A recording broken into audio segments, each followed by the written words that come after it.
Assalamualaikum warahmatullahi wabarakatuh. Perkenalkan, nama saya Yuliana Sari, NPM 20142311039. Program Studi Teknologi Industri Pertanian, jurusan Teknologi Hasil Pertanian, Fakultas Pertanian, Universitas Lampung. Dalam praktikum kali ini, saya akan menjelaskan pembuatan larutan dari bahan padat maupun dari bahan cair. Campuran homogen yang terdiri dari dua atau lebih zat, baik zat terlarut maupun zat pelarut, dinamakan dengan larutan. Pembuatan larutan menjadi suatu cara dalam mempelajari cara pembuatan larutan, baik dari bahan cair maupun padat, dengan konsentrasi tertentu. Untuk menyatakan kepekaan atau konsentrasi suatu larutan dapat dilakukan berbagai cara, tergantung pada tujuan penggunaannya. Tujuan dalam praktikum kali ini adalah agar mahasiswa dapat mengetahui tahapan proses pembuatan larutan dari bahan cair dan mampu membuat larutan. Alat dan bahan dalam praktikum kali ini adalah alatnya ada gelas yang telah diberi label, kemudian sendok. Lalu ada bahan, yaitu air, kemudian garam, kemudian cuka dapur, dan ada pewarna makanan.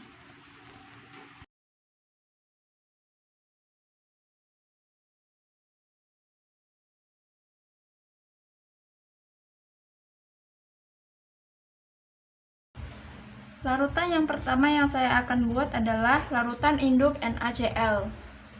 Di sini saya sudah mengukur NaCl yang diperlukan, yaitu 87,75 gram. Kemudian saya akan menambahkan pelarut, yaitu air, sampai batas bawah 300 ml.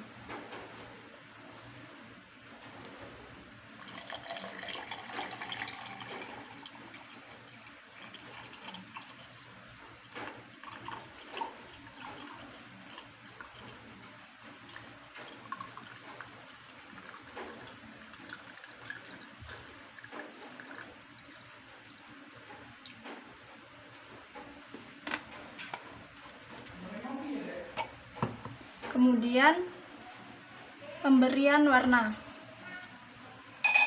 cukup 1 tetes saja.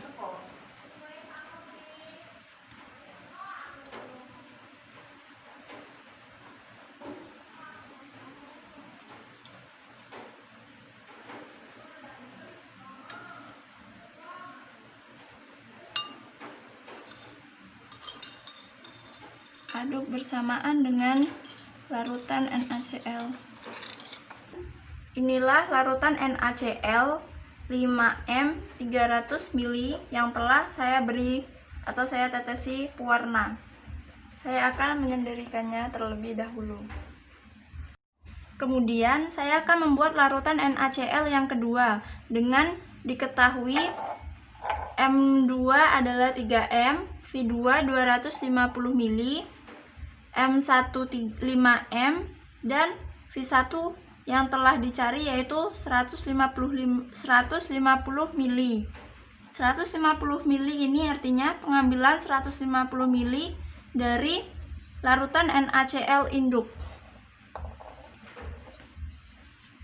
Saya tambahkan sampai batas bawah minuskus 150 ml.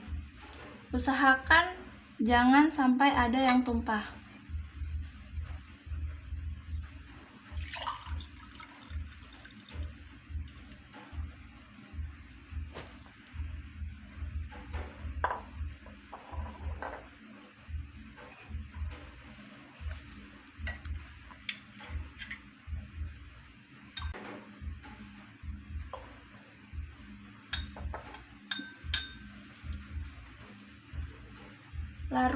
Lalu kita tambahkan pelarut, yaitu air, sampai batas meniskus di bawah 250 mili.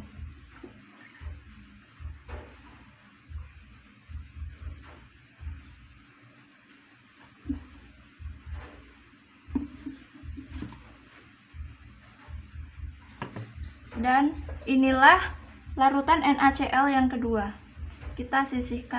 Saya sisihkan terlebih dahulu.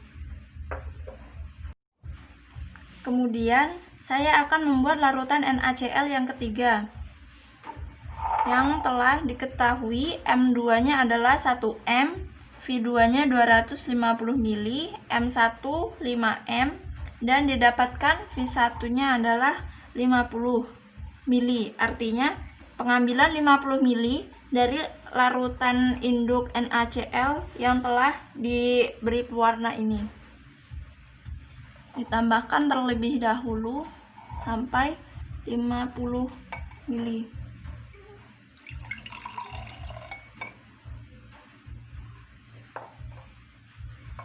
Kemudian diberi pelarut, yaitu air,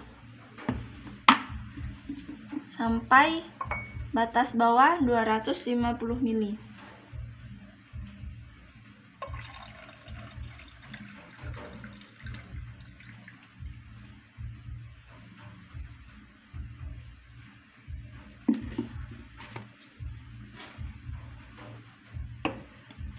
Dan ini adalah larutan ketiga NaCl.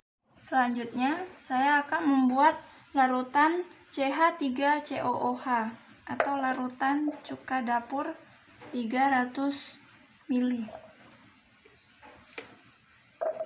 Yaitu yang pertama, penambahan cuka dapur sampai 300 mili terlebih dahulu, baru diberi pewarna.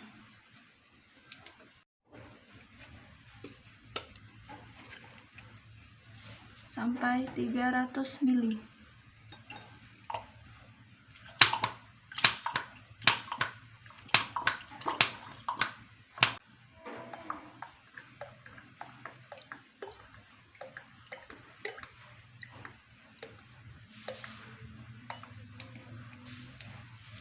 Kemudian saya beri pewarna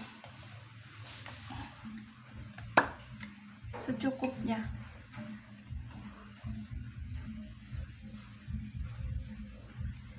Secukupnya saja.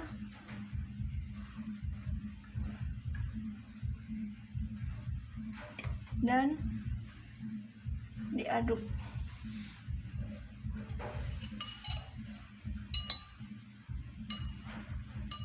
Ini adalah larutan cuka induk dengan persen massa 25%, 300 mili, dan molaritas 4,375, dan diberi pewarna. Aduk sampai pewarna ini menyatu dengan larutan.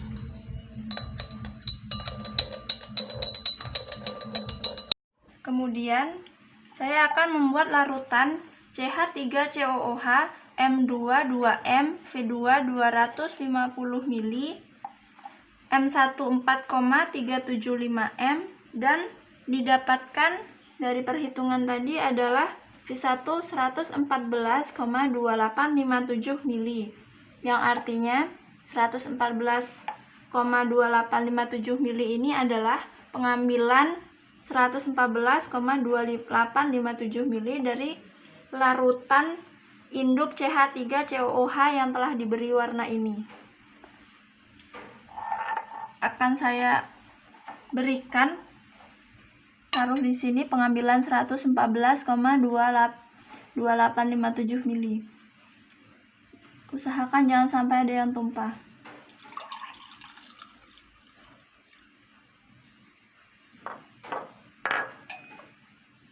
Kelebihan saya akan menguranginya.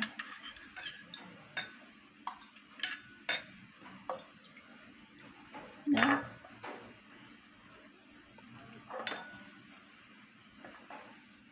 Kemudian saya akan menambahkan pelarut, yaitu air, sampai batas bawah 250 mili.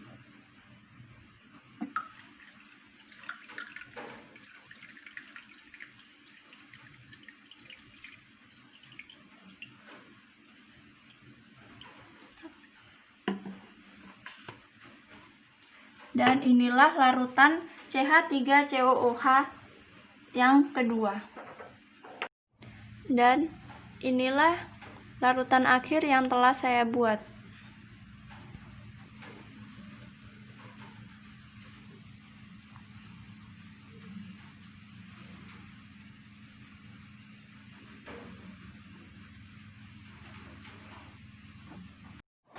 Konsentrasi merupakan jumlah zat terlarut yang ada terhadap jumlah pelarut tertentu atau terhadap jumlah larutan tertentu.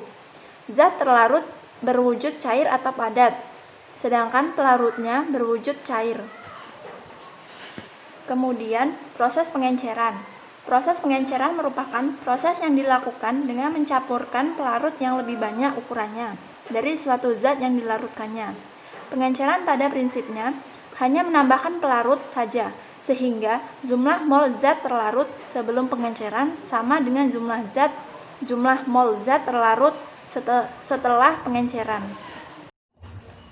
Demikian praktikum yang telah saya laksanakan. Semoga bermanfaat bagi saya dan bagi kita semua. Mohon maaf apabila ada salah kata. Kepada Allah saya mohon ampun. Wabillahi taufiq wal hidayah. Wassalamualaikum warahmatullahi wabarakatuh.